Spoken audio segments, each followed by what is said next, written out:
So the endeavors of this Kshatriya is to make that Sanatana Dharma successful, and successful in the sense that Dharma is called is above all else.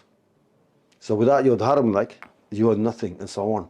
So if your morals and ethics and such are compromised, so there is the foundation of Dharma. So even Kshatriya I teach is aggressive, and it can be, but it's not that kind of, it's efficient in terms of dealing with what it needs to deal with, but it is ultimately grantor of peace.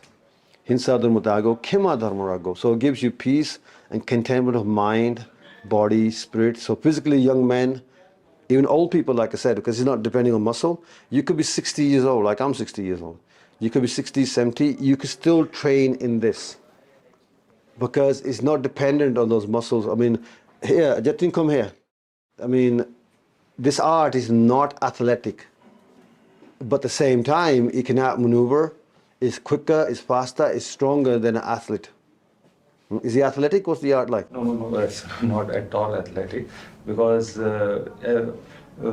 whoever is an athlete, he realized that after after the age of 30 years, your performance declines heavily, and but this is the beauty of this art, Sanatana Kshatriya. As you grow old, it becomes a lot more, skilled. You become a lot more efficient. So this, as I said earlier, it's completely opposite.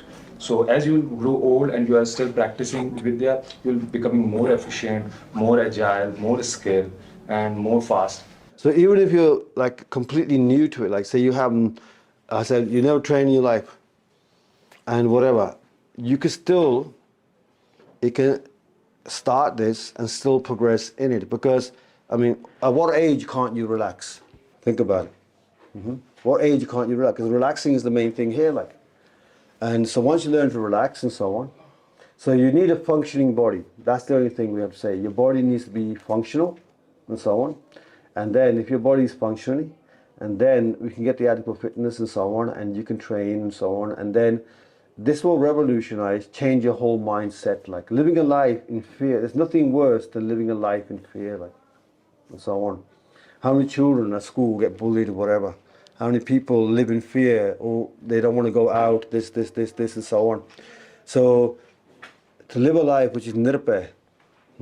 So the Guru says, like, nirpay hota Guru ka Singh kalhaiye. Only you become fearless can you be a Sikh, a disciple of the Guru. Like, okay, if there's fear inside you, you cannot. They cannot be like, and that's every tradition as well. I can't be a Bhakta Vishnu. I can't be a Bhakta Shiva. I can't be a Bhakta of anybody. I can't be a sannyasi, I can't be a baragi, I can't be this, I can't be that. If there is fear there. That's why the first, what's called reflection is on Bhairo. Confront your fears, overcome them, and then you start training. Like, so the beginning, you will start in terms of like, apta pala, my own welfare. Because people come to train, say, I want to learn how to defend myself, blah, blah. That's there, that's the beginning, that's it. Lower end. At the end, you're talking about sarbatta pala, subhit. Yeah, for everybody's interest, like in the Bhagavad Gita it says, and so on. So you want to train in that sense and so on. I mean, there's a beautiful, like, if I can, just, before we conclude, there's a beautiful quote that we're using from the Rig Veda. Okay, so the ancient masters in the Sanatana world, in the Sikh world, they go, there's this particular quote is in Rig Veda, is verse 10, 191.4. Okay, so that's where it is. And in this beautiful verse, it so sums up everything that we want. So when people nowadays say, look, there's no such thing as an Indian nation. The whole Kazakh said this. They say, oh, there's no such thing as Indian nation. Indian nation only came about when the British came about. But the self-identity of Indians as being a distinct Sanatana culture or a particular culture is old as the Rig Veda. Yes. And that means from the beginnings of time, they all understood. And in this beautiful verse, I'll give it in English here, like, you can easily look up the English verse, the Sanskrit, like I said, look up the verse, which is 10.191.4, like, okay? And look it up.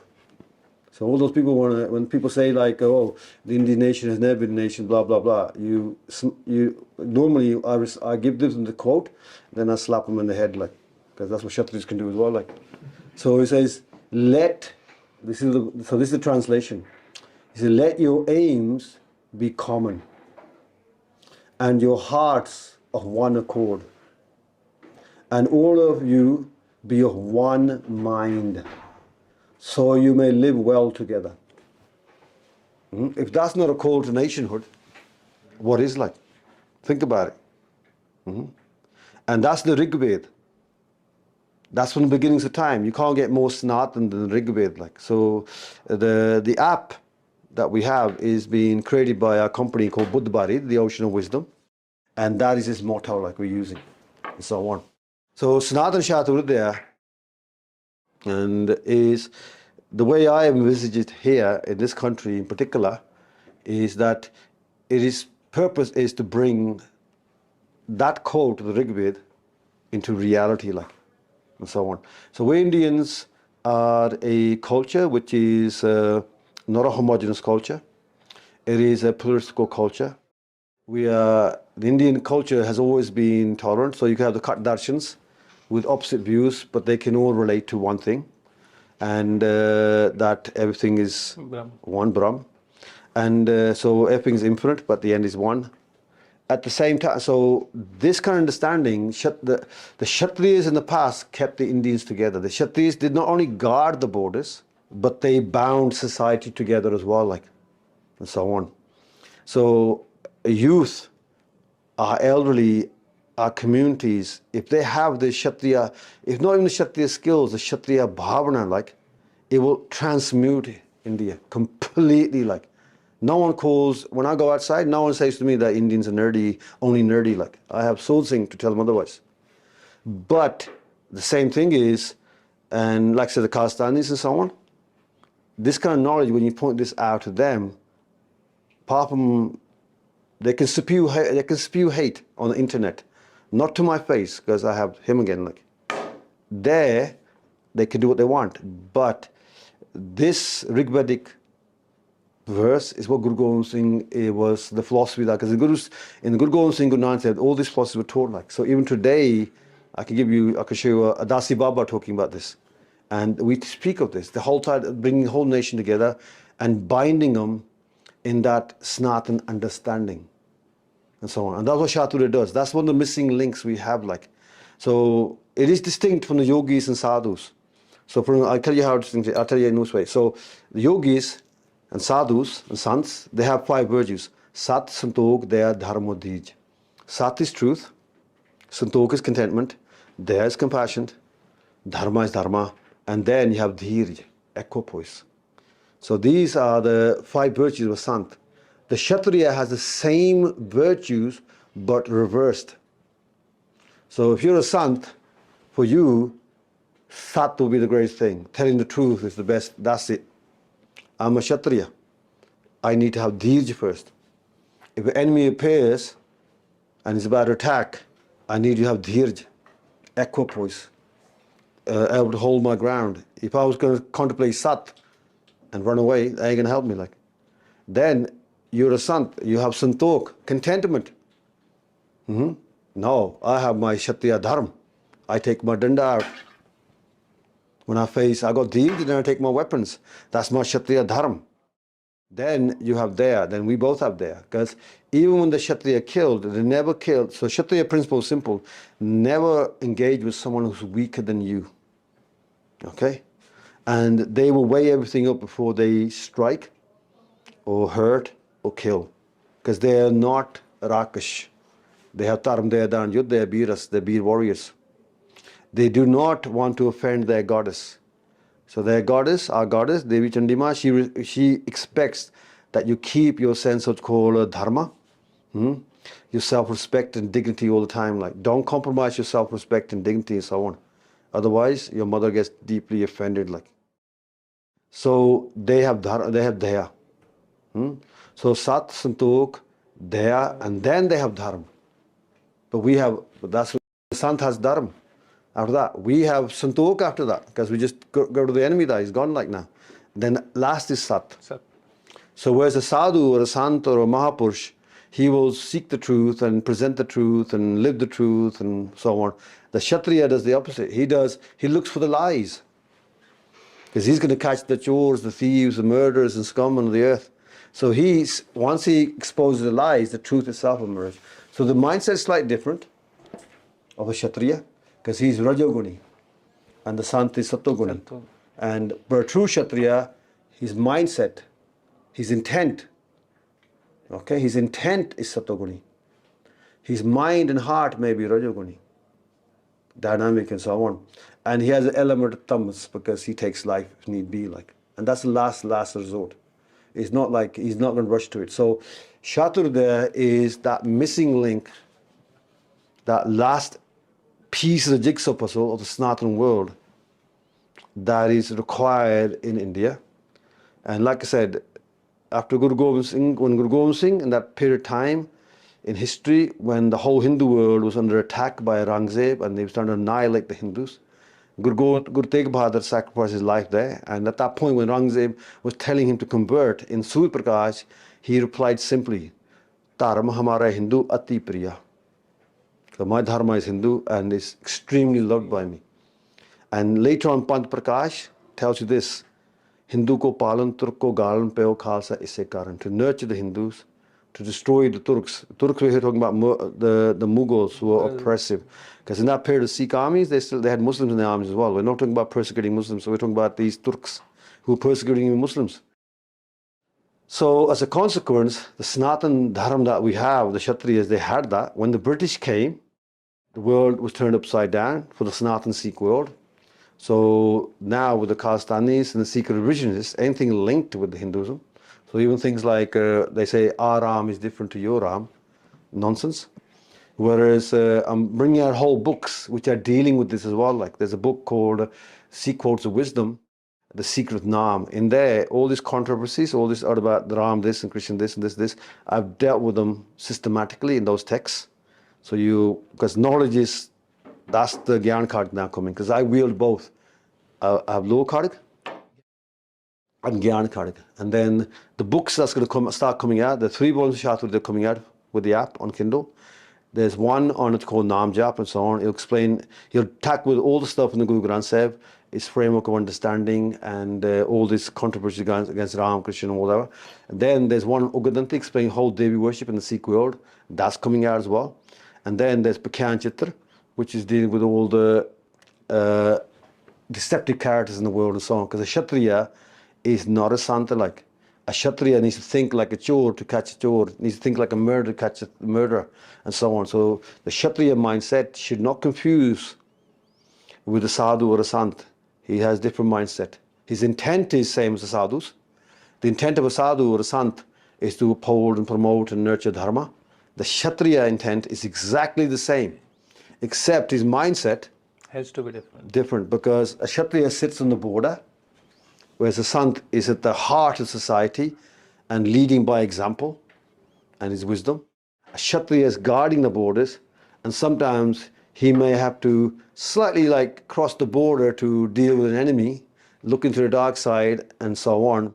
But it's like, so whereas our Maryada, whereas our ideal is Ram, but our mindset is of Krishna Maharaj. So Krishna Maharaj is spoken of as Leela Purushottam. And whereas Sri Ramchandra ji is Maryada Purushottam. So Leela Purushottam in Punjabi we sum up like this. Sometimes to take the K out, you have to sort of bend the ungli and bring it out. So we have saying like, Bota mithavana hove, that they can eat you, and Bota kodavana hove, they spit you like. So same with Lakdi, not too straight, not too bent. So we're that type of so on. So we have that bit of kotorta as well like. So whereas a sadhu will say, you should always speak the truth and speak it sweetly. And if the truth is bitter, you should not speak it. That's the sadhu way. In Kshatriya, we say, yes, you should speak the truth, whether it's sweet or bitter. Speak the truth. Doesn't matter. Sweetness is fine. If you can speak the truth sweetly, fantastic.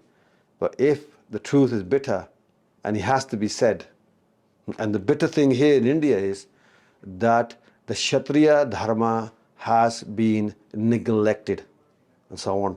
So once this app and all that, I mean, I can understand there'll be people here who get scared. I mean, people are scared to have a talwar around, a sword around. I mean, in India, you can't keep a sword with without an edge on it. The Nahangs keep swords. Why? Because we never surrendered to the British. Never surrendered it. And you have to kill every Nahang to get to the sword. Like, they will never surrender it, because the sword is the Devi. Like, and the Devi is only there when the edge is razor sharp and the point is razor sharp. Otherwise, there's no. So in the Americas, in Europe, and everywhere I go, my sword, this goes with me. Like, but the rest of the Indians gave their weapons up. As a consequence, even today, the laws prohibit them. In the ancient days, if you were a law-abiding dharmic citizen, you could have weapons. If you were a criminal, you couldn't have weapons. Now it's the opposite. So the Maryada here now is for us to bring this back, and there's some Indians may be apprehensive. Some people are thinking, hang on a minute, we're going to make it into a violent society. But the opposite truth, like once the Vidya is understood properly, with this, because it's pros and dharma and so on, this is the most peaceful there is. Because you're informed by pure Gyan, there's a Gyan Kharg, and then there's a low Kharg, like, and so on. And so this will make society much more healthier, stronger, and peaceful. So they say this, if the more the tigers are in the jungle, the healthier jungle is. Why? If the tigers are there, that means they have food there, like deer and wild boar. If the wild boar and deer are there, that means there's a lot of grass there. If there's a lot of grass there, there's rain and stuff. So the jungle's health is determined by how many tigers you have, predators in there. If you have more deer in there than tigers, that means it's healthy because they can eat everything. Same in our society. If you're in your society, in this, we have tigers, we have individuals with the same spirit as Rana Pratap, Rana Sangha, Shivaji Marathaji, and Guru Gobind Singh, and so on. Individuals who are not going to look away when some girl's getting harassed, not look away when some child's getting hurt or some old granny's being attacked and so on. People who have self-respect, they have integrity, have dignity, and they also have the bahubal. Kal mein kal karpan ki paran pujan ko paro proso, says Guru Gobind Singh. In Kal Yuga, in the dark age, Kal Rup Karpan, the death form Karpan, the Karpan of Shiv, Kal Rup Karpan, and Bhariyan, powerful arms. Because in times of Guru Gobind Singh, again, the Hindus have been cowered down for 700 odd years, about 650 odd years by the Muslims that time, the Turks, the Mughals. As a consequence, they couldn't ride horses, they couldn't keep weapons, they couldn't keep their turbans, beards, and so on. And as a consequence, Guru Gobind Singh then reversed all that. And the way he did that was through Shastra and Vidya.